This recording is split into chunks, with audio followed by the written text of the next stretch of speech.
I've never watched the show America's Got Talent, but it has come to my attention recently because of a young man named Avery Dixon who is playing the hell out of the saxophone on it. Avery has inspired millions of people with his saxophone, and in this video, I'm going to break down some of the things he does that makes what he's playing sound so good and show you how you can incorporate those same exact techniques in your own saxophone playing.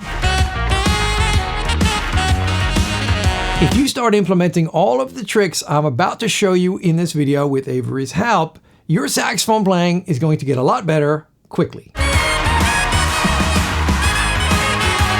Now, listening back to this solo, you might think to yourself, well, that's going to be really hard to learn with all those notes, right? But what Avery's doing is playing beautifully in the style, and he's relying heavily on the minor pentatonic scale.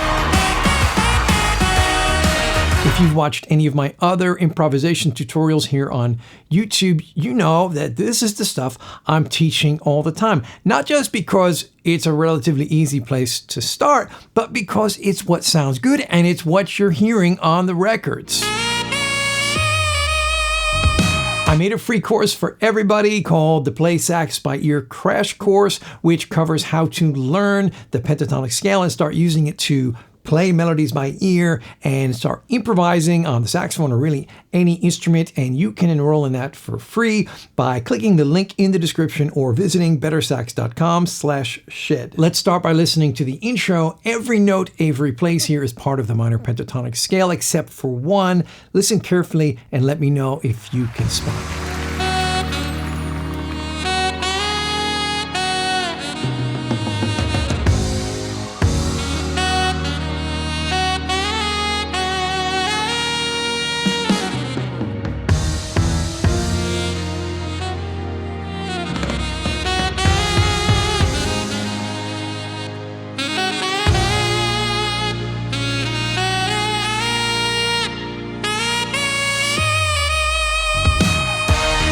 Hear that note?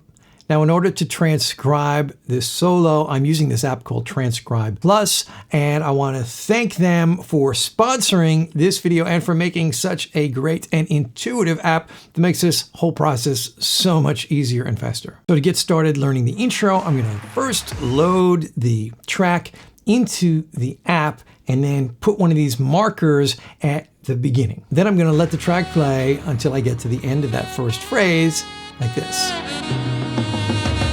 Now I'll place another marker here, which I can give a title like phrase 1. Now I press this loop button and set my loop to play between the two markers. Now it's just going to play that one section of the song over and over again.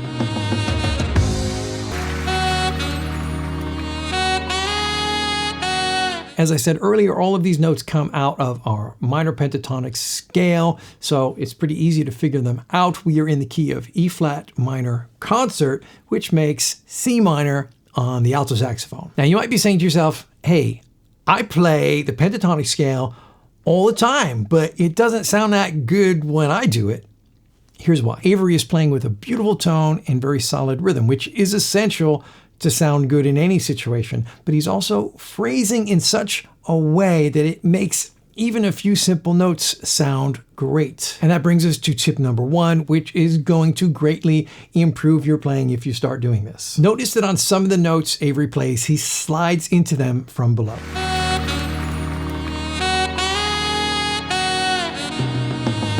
Now, most saxophone players hear this and try to emulate it by bending those notes with their jaw like this.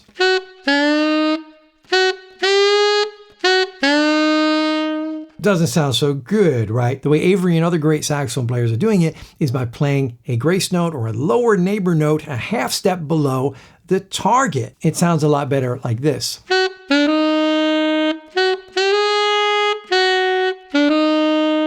One way you can practice this is to play your minor pentatonic scale and add in one of these grace notes beneath every note, like this.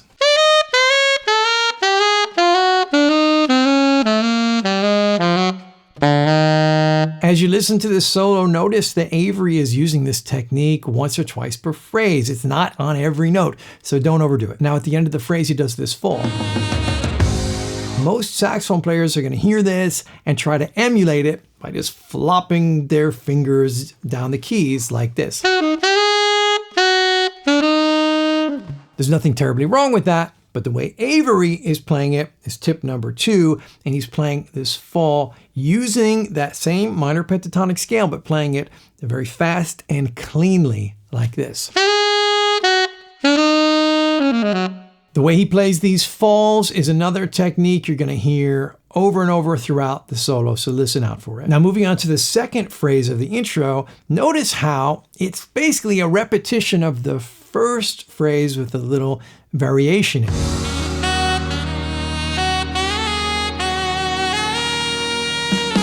Most saxophone players, once they learn how to improvise with that pentatonic scale, they're off to the races, noodling with what ends up sounding like incoherent, disconnected musical ideas.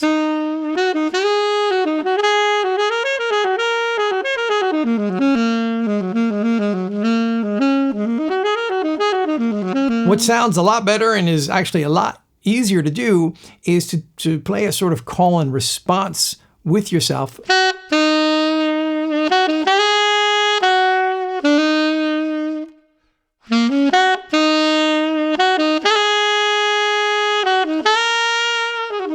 Now, when we get to the next phrase, we come to that note I mentioned earlier, the one that's not in the minor pentatonic scale.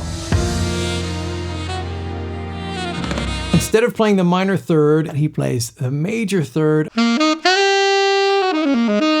Now, most saxophone players would have stuck with the minor pentatonic scale here because it's safe and they probably aren't aware of the underlying harmony at that point. So tip number 3 is know the melody, know the underlying harmony, and choose the spots to highlight notes that aren't in the pentatonic scale.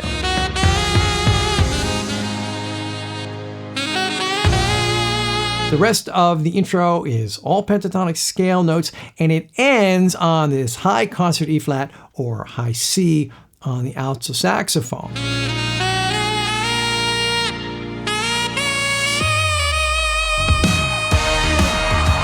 Now, most saxophone players, when they get to that note, they're going to play with this really fast vibrato on it. Avery plays that with what is basically a straight tone.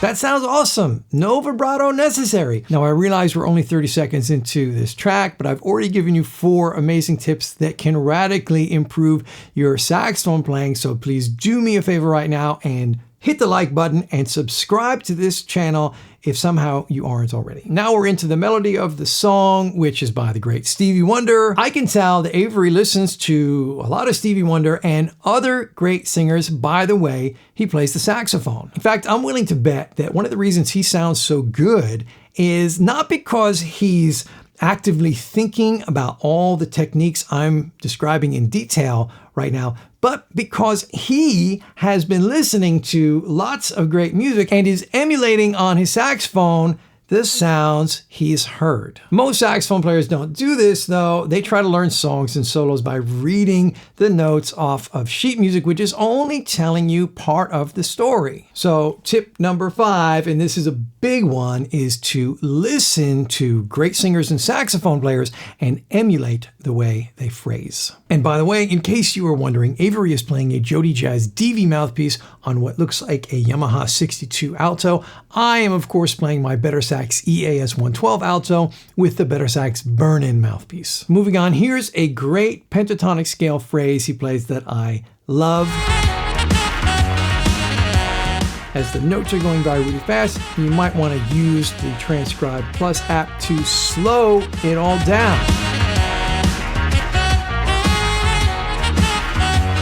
I love the really intuitive controls in this app. I just have to slide that line to the left to slow things down. The further I slide the line, the more slow it goes. We could change the pitch in this app in the same way just by sliding this other line up and down. He's literally just playing the pentatonic scale up and down again, but it sounds so cool. Why? Rhythm. These are the exact notes he's playing without any rhythm. And here's the rhythm he puts on it.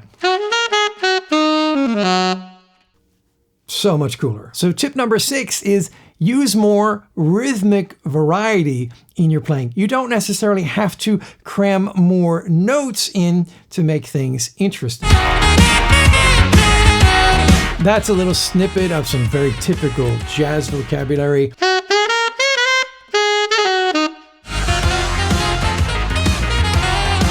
Followed by another very common bit of blues vocabulary. This chromatic lick is a mainstay.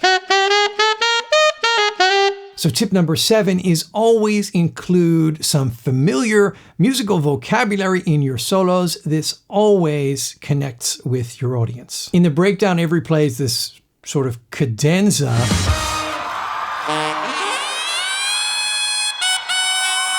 That run is just the C minor pentatonic scale from low C on the alto saxophone up to high F. Notice that he does this bend when he gets up to the top. I'm pretty sure he's getting that long bend by fingering a front E and adding the first finger in the right hand and then gradually lifting those 2 fingers off to get to that front F finger. He follows this up with a pentatonic pattern.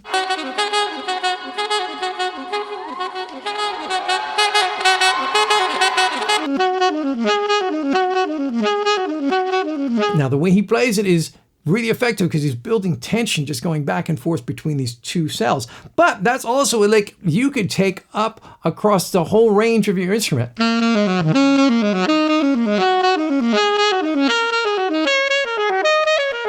So tip number 8 is incorporate pentatonic patterns when you want to build tension. If you want to learn more about pentatonic scale patterns, I got a bunch of other videos here on YouTube on the subject. Now he builds the whole performance up to its climax with this lick.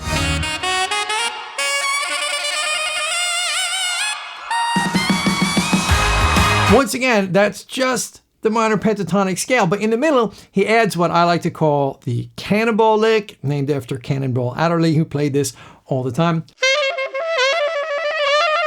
It's just different trills using the side keys, another way to build tension. Then he continues the scale into the Altissimo range, going all the way up to Altissimo C.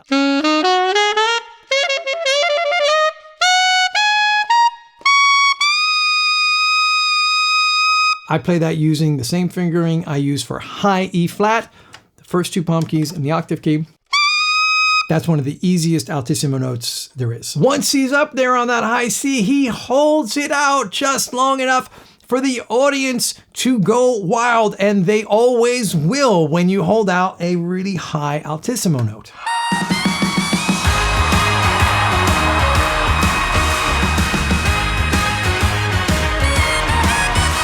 Tip number 9 is play up to some high Altissimo note where you want your solo to climax, which should be somewhere towards the end, leaving just enough space afterwards for you to release all that tension.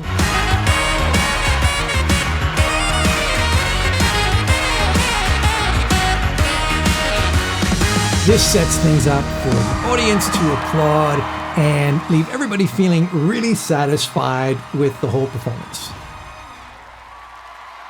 Now, this whole thing is very carefully choreographed and arranged. I'm not saying there's no improvisation going on here. There is, but tip number 10 is if you want stuff to sound good, you gotta prepare and work out what you're gonna play, at least to some degree, ahead of time. So many saxophone players hear the word improvise and they think that means don't prepare anything and just make stuff up on the spot. That is not a recipe for a good performance. This particular arrangement is like a blueprint for an epic solo saxophone performance made for TV, and there's so much stuff to learn from it. If you want to continue learning more techniques like these on the saxophone, you're going to want to watch this video next and lots of the other videos we've got on the BetterSax YouTube channel.